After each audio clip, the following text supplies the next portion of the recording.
Well, come on, There's going to be some changes to come. One thing I can tell you, again, when I worked at an agency, people are questioning, like, as Dukes eloquently said, why did the DC have this list anyway, or have that number for a quarterback? The problem is it's a master list with everybody on it. And so what you're going to see some changes is who have access to it. Like if you ain't making the call, why you got the list. And let me tell you this, man. DC and OC and head coach are executives in the organization. Like a lot of people want to think owner, general manager sit on draft day. Like, no, in that war room, there are chairs for the DC, the OC, and the head coach. And so they all have access to this information. But the information is not just, who you're thinking about drafting what position. It's everybody's contact number that day. And so if there was a computer open, and again, I'm not trying to make this make sense or justify it. I'm just describing how what they said happened could happen. Make yourself 21 years old and you see an email open with everybody's phone number. Who name you going to go to? Who the biggest damn name on the list out of everybody? Shedeur Sanders. And then when you've been hearing all week long, your dad and everybody else talk about how, hey, man, the word is ain't nobody going to pick him. Who number you going to write down to mess with? Shedeur Sanders. Like it was a perfect storm of dumb shit and immaturity and lack of security. They got this done, but I bet it won't happen no more. Man, let me tell you, I'm going to add on to this. My last job before I started working sports full time, I was general manager at a warehouse in Ellenwood, Georgia. Cool. I had some very pertinent information that I had access to. Can you imagine leaving financial records and hazardous waste material records and my son Cam getting it with his homeboys and calling the CEO of another company and telling them, hey, man, we about to do this business deal. Let me cut you off, Deuce, to tell you why I can't imagine it. You don't whoop Cam ass before. Let me tell you why the DC son did do it. He ain't had his ass whooped before. Nah, he knew he could do that to his dad. They ain't raised like us, Dukes. Yeah. You don't. The one thing I know in my mama's house, you don't touch my mama shit. You don't go in her purse. None of that. Now when she asks you to get her something out of her purse, you bring the whole purse. There you go. Because you know what come behind that if you do something. Thank you. You go see touch something you weren't supposed to see or touch, you go get your ass whooped. Doctor. What? Man, I wish I would. Never had your ass whooped. You don't have a fear of an ass whooping. There you go. And you think the world is yours anyway, because my dad, the DC the Falcons, let's have some fun. And then you and your boys are crazy enough to record it. Yeah. Oh my God. Could have just done it. Because let me tell you this, Dukes. Let me be real with y'all. I know Chuck Bishop out there in the chat somewhere. When I was 21, I was still at Jack State. And wasn't no call ID. Give me somebody's phone number, see what I would have done. I'd have done the same kind of shit, but I wouldn't have recorded it. Wouldn't have snitched on myself. I wouldn't have posted it if we did record it. It would have just been out there. It wouldn't have been fear of the Sanders family. It'd been fear of my mom and daddy because I was going to get my ass full. Yep. We'll bring that embarrassment to them. Oh, man. They looked at what we said last night, Chico. You do something and mess with your mom and daddy job. Oh, my God. Man, what? You just call up there enough. Man, you can't call them on the job, buddy. Act up at the grocery store, act up at church, act up at your parents' job is the biggest way to go to the emergency room. Mm-hmm. You act up at the house. Company. Yeah, you act up at the house. And then don't act up at the house if we got company. Yes. Man. Head off. You know what, though? Cam wouldn't have done it because Cam know the consequences and repercussions. You know what? I just thought about something, though. I acted up on my mama's job so my mama was a teacher. And I went to school with my mama for 1 year, man. I cut the hell up. So I ain't saying this right, but I do want to say I did cut up on my mama's job before. What's the worst thing you did, like that you got in trouble for with your? Wait. Did you get a whooping? A what? No. At that time, I ain't get no whooping. I was ducking skillets though, for sure. He said ducking skillets. And hey, that's plural with an S, multiple skillets. Oh no, that ain't no that's not conjecture. That's truth. Like straight up. Like, I mean, the worst I ever got in trouble on my mama's job, man. I was in 10th grade, man. We y'all ever heard of a program called Upward Bound? Yeah. Trio program. Yeah, boom. So I was in Upward Bound. I was in Upward Bound, and my mama actually was a teacher at Upward Bound. So we took a trip to Detroit that year. You get to go see all the colleges. Went to Wayne State. We did the whole college tour. And man, we got caught smoking weed in the hotel. And I was one of the kids that got caught at my mama's job. And they brought me in there and they said, Philip, you know, your mama work here. You know, did you smoke? Nah, you know, I wouldn't do nothing like that. Man, I was high as a kite when I said that. And like yeah. And then man, you want to talk about a long summer, dog. Like my mom, and you know what was worse than anything? Me and my mom was real close, and she ain't talked to me. That hurt worse than whooping. Like I would have rather her throw another skillet. You know what I mean? Like she ain't talked to me, and then shoot about 6 months later, I had to go live with my dad. And I ain't never lived with him. She was already plotting up. She was like, I'm done with him. Oh, he got to go. Yeah, no, I ain't gonna whip him no more. He got to get the hell on. He'll learn. Hey, look, this is the funniest thing in the world, man. Remember how Trey went to go live with his daddy on Boys in the Hood? Yeah. He hadn't been there the whole time. Daddy was a bachelor. Dad had his own life going on, whatever. Yeah, had the lava lamps and the player, the record player out front. Yeah. He done messed up Daddy groove.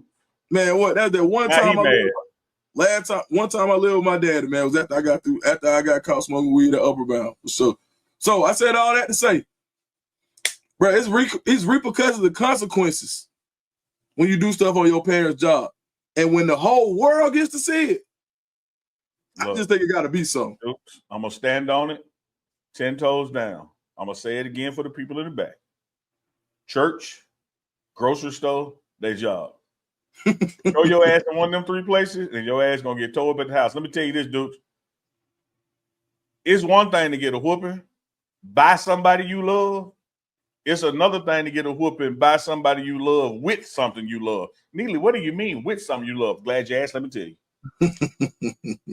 One of my favorite toys growing up was that damn racetrack. But after I got my ass whooped that racetrack, I ain't never want to race them cars no more again. Man.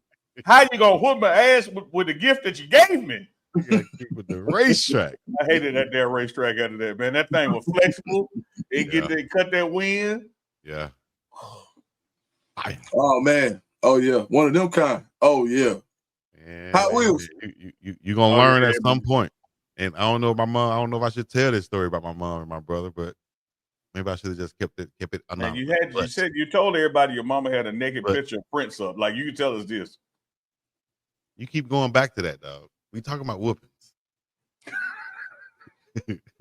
What? Talk about paying debt. I'm gonna grab you when I see you. My mom. Yeah, big fit that orange track. Exactly right, the orange one. Oh man. I don't even.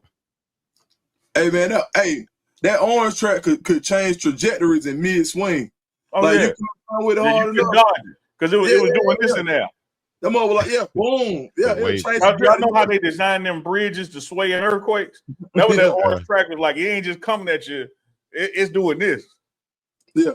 See, I had one of those gangster mamas. She would tell us, "I'm gonna pick up anything and try to knock y'all ass out." And I saw it one time, and I'm dead serious. I saw it one time. That was all I need. Man, my brother came into the house one time, upset, mad, got to argue with my mom. My mom, I saw her looking around, and she just grabbed the belt, but she grabbed the wrong end of it. So she's swinging the buckle end. Man, she swung that thing one time. The buckle hit my brother in the head. Pow! I never seen so much blood come out before, just gushing out. I said, oh. And I'm looking at her thinking that she's going to be like, I'm sorry. She said, now that's what your ass get. Now get the hell up. I said, oh, hold down. Yeah. Oh, I ain't messing with her. That woman crazy. Yeah. She crazy. Something wrong with her. Did you see all that blood? Yeah, dog. I ain't with it. No, straight up. No, I've been there. Been there. You feel me? Like, but man, look, and my mom was so cool. She'd have been on this show by now. That's how cool. My mom had been on the radio. She used to do everything. She used to rap, whatever. She'd have been on this show by now. And she would have said this whole thing. She would have been like, yep, I did it and would do it again. Like, man, my mom, she always, like she was with that. Like, because my mom, I'm gonna tell you, my mom used to always tell me, she said, I'm gonna have you for the streets, dude. She said just like that. Oh, you mind? I'm gonna have you for the streets, dude. So before I let you sit up there and go do stuff, you think you're gonna be this? Cool. You can die in here. Straight up. That was something. That's the mantra. For sure. I'm whooping your ass with love. Ain't no love out there. Right. Hey, listen. And if my mama was making the money, if my mama was making the money that Jeff Ulbrich making, and I did that, I'd have been in the house. It'd have been a hit. She'd have put some money on my head. So I do understand this, Dukes.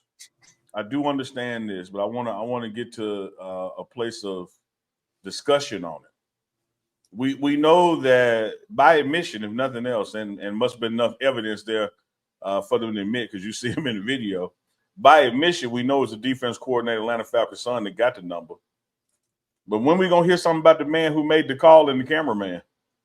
Man, it was 2 other people in there at least. 2 cameramen, because there's 2 different angles of recording. Right. So for me and my math, that puts a total of 4 people in the room. Where they at? Man. There's some other guys who pulled the trigger. He came with the number, and the other dudes pulled the trigger. I'm gonna tell you this, Chico, and I say this all the time about the civil rights movement. I'm sitting there looking at the lunch counter, and we celebrating these 4 or 5 black heroes getting mustard poured on them, and I'm seeing the people behind them pouring mustard on them. When we go identify them? Man. Still walking around here. So the 21-year-old grown-ass man, because you ain't no kid at 21, the grown-ass man that got the number and gave it to his boys and sat there and watched them record and do the call, where they at? Are just as guilty. Where they apologize? As the people who drive the car to the crime. They're technically more guilty because they actually did it. Mm-hmm. The Falcons' son just provided the number. There's another guy that's actually on the phone talking about that he Loomis from the Saints. Come here. Hold on. This is the thing. This is the whole draft. What happened to Shedeur in a microcosm right there. Who you are and your name can exacerbate consequences. Yes, sir. Jeff Ulbrich's son didn't even make the call, and I am not trying to say that he don't deserve more punishment or nothing. I'm not saying that. I think it was wrong. It's 2 left shoes. But the guy who makes the call, we have forgotten about because he doesn't have any ties. He's not. He doesn't have the name. He doesn't have the Falcons attached to him. Shedeur Sanders' name, who he is, how he kicked it. Like, we've seen quarterbacks. He didn't even say nothing crazy. But at the same time, because of who he is and the name attached to him, and it's part of it. Uncle Neely calls it the prime tax. Right? It's part of what you get with greatness. And that's one of the main reasons that you saw how people took what Shedeur did and forgot about anybody else who never threw at the combine. Forgot about anybody else who ever wore. Like, you think, man, did y'all see CJ Stroud chain? Did y'all see James Daniels chain? Have you seen Lamar Jackson chain? Have you seen the one that Josh Allen got from a teammate that he wears? Like, why was everybody so happy about Kirk Cousins putting the chain on after a win? Like, what are we talking about? But Chico and Deuce, when you talk about things that Shedeur did, let's talk about something that he did when that call take place and after the reaction call took place. Yes, he didn't crash out. Right. He didn't throw his phone in the pool. He didn't cuss nobody out. Even when he had time to think about it and talk about it, he was still magnanimous in his words and his dealings. And this is part and parcel to why I said he was the best quarterback in the draft. Yeah. Forget arms, touchdowns, accuracy, all that stuff. Johnny Unitas board, all that stuff. Quarterback is the leader of the team. 2 people going to get the blame when you lose. That's the head coach and the quarterback, no matter what happens. Look how this guy reacts without a timeout. Yes. What you mean without a timeout? This dude had a phone brought to him. Shout out to Miss Ty. This dude had a phone brought to him within seconds of realizing it was not an accurate call without being to say, hey, cut the cameras off, time out a second, let me gather myself. He went right into leadership mode and just shrugged it off. And then later on when he's asked about it, he's like, man, look, that's what they want you to do. They want you to react. They're calling to get some kind of emotional reaction out of you. That's why they're doing it. I done been through stuff like that. That kind of stuff don't bother me. So here on one hand, you got a 21-year-old adult that's jackass enough to do it, but look how the 23-year-old adult responded to it. Man. Y'all dude not ready to lead a franchise after a good or a bad game, or again, 30 seconds left and no timeouts. One of my favorite 49ers stories, and I hated the 49ers, and they catching the back of the end zone to Dwight Clark. But the 49ers were down, only one drive, one play to make, and they in the huddle. And everybody in the huddle said that Joe Montana said, hey, man, look in the end zone. There go John Candy. Yeah. Like, he relaxed and calm. He recognized a celebrity watching the game because he ain't bothered. He know we about to score.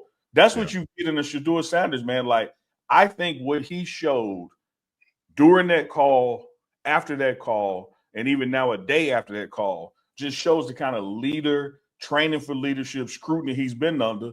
Because just think how you would have reacted, you out there in the chat, or the three of us sitting here. Oh, that joke on the phone would have got cussed out and not hung up. And remember how your mom used to handle bill collectors? My cussing him out would have been more viral than the joke, because that's how bad he would have been cussed out. Yeah.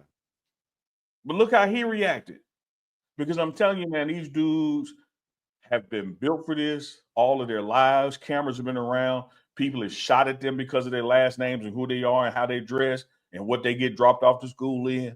It doesn't bother them. Your opinion of them, negative or positive, does not bother them. They just do what Sanders do. And I loved his reaction to it because he did not crash out. I would have. Most definitely. Man, you know what? And that's the thing, bro. Like, they're starting to say more and more. Like, one of my mentees, he got a prank call this weekend, and then mama heard it, ran into the room, told her about it. He better get drafted. And then they had to go back and say it was a prank call. Man, it was hard to pick that kid back up. Mm-hmm. It just happened Saturday. It's hard to pick somebody back up. Like, and I watched, and it was a whole nother round he had to wait before he actually got the call. And Kevin Dorsey says, I believe the Sanders family lore has grown from this. Let me tell you this, man. This is exactly what I told y'all the other day during the draft process, and say it even now. You got to go back to the Bible, man. God said, I'm going to let Pharaoh be Pharaoh so that I can show everybody I exist. And what you saw in the Sanders family getting attacked this weekend, particularly Shedeur, you know how many people's faith increased because of their faith? Yes. Because they ain't nothing but God. Yes. Like, think about what you and your friends and your family, your loved ones would have reacted had this same thing or a similar thing in your industry or profession happen to you all weekend long. Mm-hmm. People making money off of you, but you can't get none of it. Money by TV views. Everybody watching the draft. Everybody's engaged in this because of you, but you ain't getting nothing out of it. Then when it do come to pass and you finally do get picked, what you are thankful for, and the first words out your mouth are "Thank you, God," it's $40 million less than it could have, would have, should have been. And they still reacted with praise. Ain't a lot of folks out there built like that, y'all. You ain't lying about that. Shouts out to everybody who supported Shedeur Sanders too in this whole journey and process. Had a lot of support from the Twitter family out there, as you see some of these right here on the screen too. And once again, shout out to Shedeur for handling that situation the way he did, because that's been overlooked in this whole process, unless you've been really paying attention. And I posted also he was picked number 144, and the significance of that number. I need to show that graphic too, because I can't recite it all. But I think that it's all God's plan, man. That's a blessing. Like they told you during your Easter speech, Chico. Take your time, baby. Take your time. It'll come back. Calvin Dawkins with the $4.99 super chat. Appreciate that, attorney. Hal D says, I felt Coach Prime's pain for his sons through his body language. His boys will show the world who they are. No worries. Amen to that, Hal. And Coach Prime also said in one of those family clips, shout out to Well Off Media, he said, man, Lord, take them down and put me up there. Take my son off the cross and put me up there. Yeah. My mama would have said, leave my ass up there a little while. That's what he get.